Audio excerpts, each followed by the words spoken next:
et kui hirmus saab olema, kui läheb soojemaks, kuidas tuleb nälg. Tegelikkus on muidugi selline, et kuna kultuurtaimedes suur osa tegelikult tekkisid aegadel, kui süsihappegaasi oli meie atmosfääris oluliselt rohkem kui praegu, praktiliselt 4 korda rohkem, ehk siis 1500 osakest miljonist, siis nemad on praegu tegelikult CO2 näljas, võib öelda, ja kui süsihappegaasi osakaal atmosfääris tõuseb, siis nende saagikus suureneb ja nende veevajadus väheneb. Ja näiteks kasvuhoonetes professionaalsetes tõstetakse kunstlikult süsihappegaasi osakaalu praktiliselt 3 korda võrreldes sellega, mis ta atmosfääris on, et seda saada.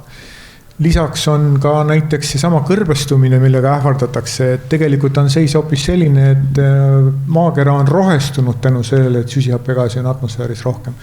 NASA satelliitide piltide pealt on näha, et sellest ajast, kui neid 79. aastast peale tegema hakati, oli rohestumine vist 15% on maakera muutunud rohelisemaks, ehk siis kõrbete osakaal on vähenenud ja seda võib pidada ju ainult positiivseks. Ja mis puudutab seda soojenemist, mis on ilmne ja mida ei ole mõtet eitada, ta on kohati, on ta suurem, kohati on ta väiksem, on ka maailmas neid kohti, mis ei ole soojenenud, siis tegelikult tormid, mis saavad alguse sellest, et on suured temperatuuride vahed, need hoopis vähenevad, kui maakera soojemaks muutub.